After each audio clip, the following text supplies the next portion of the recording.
Summer in Alaska is marked by the return of thousands of migrant breeding birds, among them the magnificent yellow-billed loon, one of the 10 rarest breeding birds to the mainland U.S. The species is of international concern, with the global population estimated at up to 31,000 birds. Each year, about 3,000 to 4,000 yellow-billed loons will journey across the Pacific Ocean from Asia to Alaska's Arctic to feed, nest, and raise their young. Because of their aquatic lifestyle, loons are particularly vulnerable to environmental contaminants caused by industrial pollution and increased marine vessel traffic in Arctic waters. Exposure to harmful contaminants may have negative consequences for the successful reproduction of loons. Some contaminants occur naturally, while others are synthetic. These include byproducts of industrial activity such as chemicals in pesticides, textiles, and flame retardants. Pollutants from industrial emissions are suspended in the air and carried through the polar jet stream for very long distances, and eventually settle on land and into Arctic water bodies.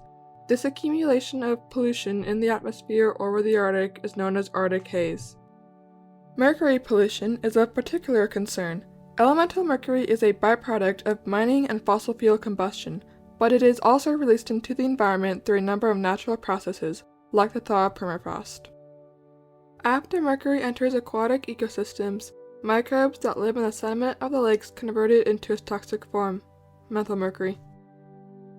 Once in the environment, methylmercury increases in concentration as it progresses up the aquatic food web through a process called biomagnification. The microbes containing methylmercury are consumed by tiny invertebrates, which are then eaten by small fish that are in turn eaten by large fish. These larger fish are prey for the yellow-billed loons and other predators, including humans. The concentration of methylmercury continues to increase at each step in the food chain, magnifying the contaminant in high-level consumers. Because loons are top predators, they may end up with very high concentrations of contaminants in their bodies.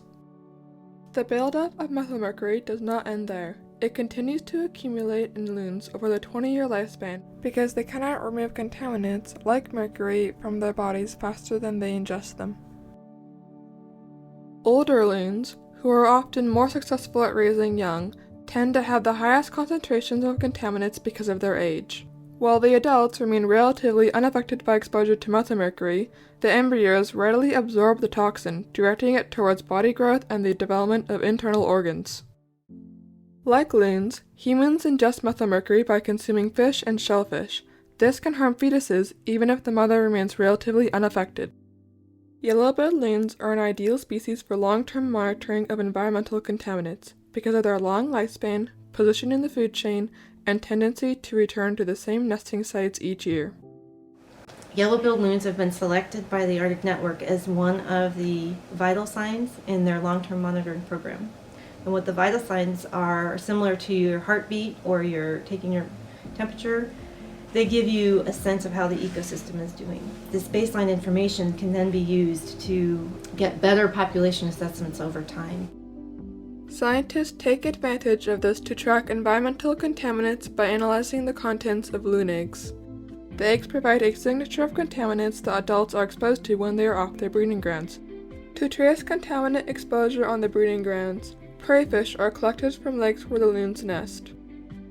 Methylmercury is the most prevalent of the contaminants being examined. However, scientists also check for other heavy metals, persistent organic pollutants, and organochlorine pesticides. Research conducted by the U.S. Fish and Wildlife Service shows that mercury in egg samples may be approaching levels that could impede reproduction in yellow-billed loons nesting in Alaska's western parklands. Similar results were detected in loon eggs collected from the Arctic coastal plain. We look in the egg for two reasons. Number one, they're a pretty easy sample to collect. We also look in the egg because for many contaminants out there, their biggest effect is on developing young, developing embryos, and that's what's in an egg. Fish are an essential food for yellow-billed loons and an important subsistence food for Alaska Native peoples and other subsistence users across the Arctic. By collecting data on contaminants exposure in loons, we can assess the status and health of this rare species and further our understanding of exposure in Arctic peoples. Exposure to contaminants is just one of the challenges yellow-billed loons face. Draining lakes, polluted migratory routes, and low genetic diversity all put the future of the species in question. Consequently, many agencies work together to ensure a future for this iconic species. However, only continued monitoring and conservation will preserve Alaska's wildlife for generations to come.